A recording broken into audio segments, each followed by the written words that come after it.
Aren't you concerned about the energy crisis? Are gas prices freaking you out? Well, guess what? Look at this. There is an entirely new, exciting thing called e-fuel. I am here with the founder, Thomas Quinn. I really did this whole mission with e-fuel and making this microfueler to solve a big problem. We're never going to get off this fossil fuel unless we can eliminate the whole oil infrastructure. We all want to get rid of fossil fuel. We all know the reasons why. And so you're going to have a liquid fuel to do that. And the way we do that is to allow people to make their own fuel, take control of their own destiny. This started way before my lifetime. Henry Ford, who created the actual vehicle 100 years ago, in 1908, told everybody that when he created his cars, ethanol was the best fuel to run, and don't run in gasoline.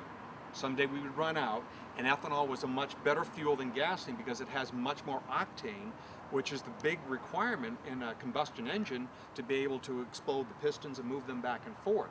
So he warned us. He said someday, he told the New York Times in 1916 that someday if we don't stop using oil, we'll have to replace 1 barrel of oil with 1 barrel of alcohol.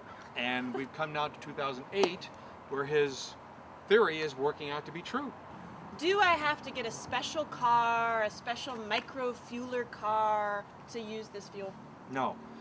Microfueler and the ethanol that it produces is compatible with all vehicles. That includes cars, trucks, and even diesels. Really? Trucks. Yes, it works. So you're telling me that this makes its own fuel, Correct. and I don't have to go to the gas station? That's correct.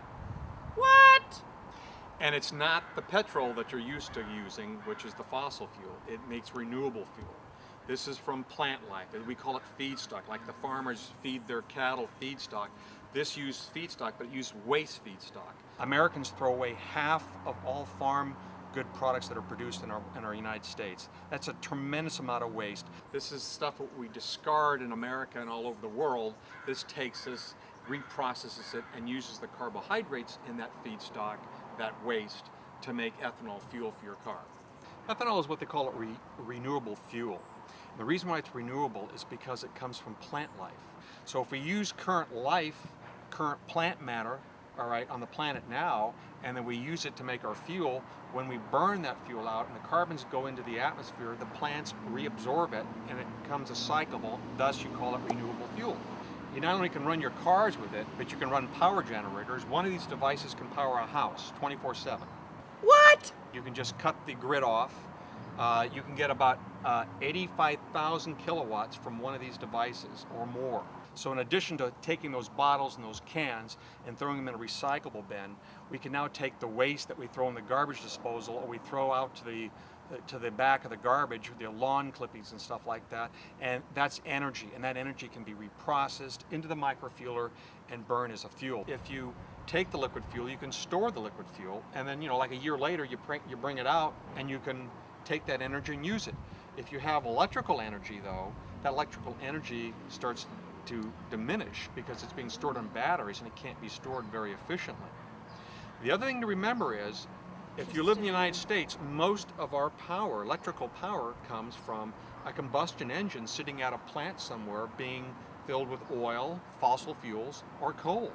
So when we think that we plug into a car, electric car, and then we're getting rid of the fossil fuels, we're actually using more now because the grid system that we live in has to be powered by oil, fossil fuels.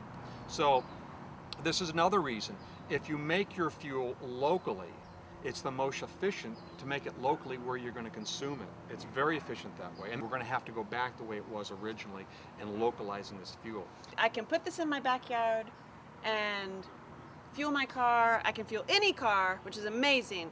But how does it really work inside there? Well, ethanol is made in the scientific way is basically anybody can make it in their kitchen. You take a bowl of water, you put sugar in it, and then you put yeast in it. And the yeast is a living culture that eats the sugar, and the byproduct of this that they eat is alcohol. Now, to make it an ethanol fuel, you have to take the water out and separate the water from the alcohol, and that's what the microfueler does. Microfueler loves discarded beer, it loves discarded wine, and hard liquor. Hard liquor? Yes. It's a little alcoholic. Liquors like tequila, liquor gets processed into a nice bottle that you drink. Okay. There has to be waste.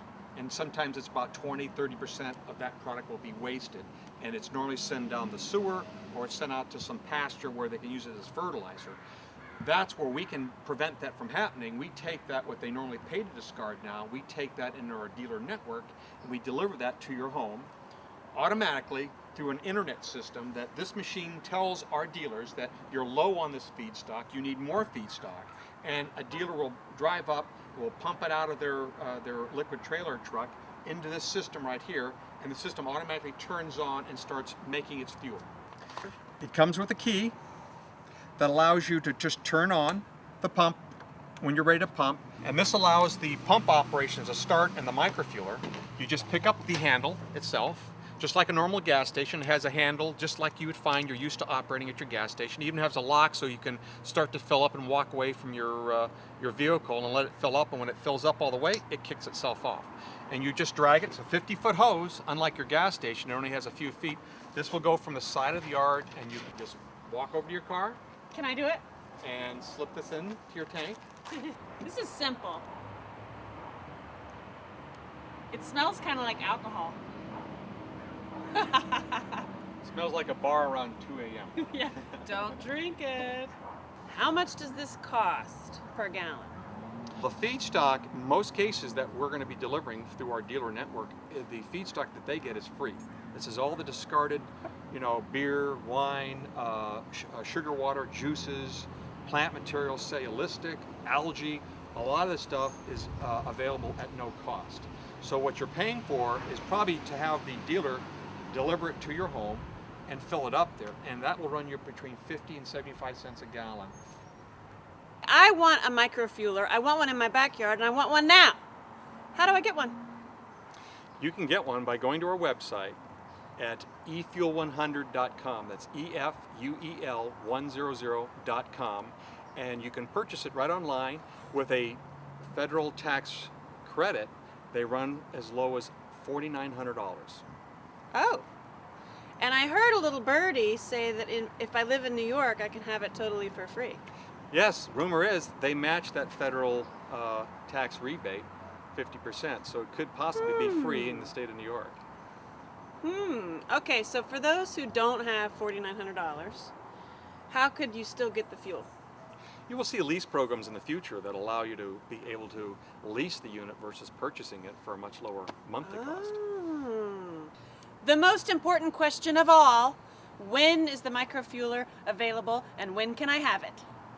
Microfueler will start shipping its production units in the second quarter of 2009. Please look into alternative fuels because green means go. I'm Angela Shelton, and green means go.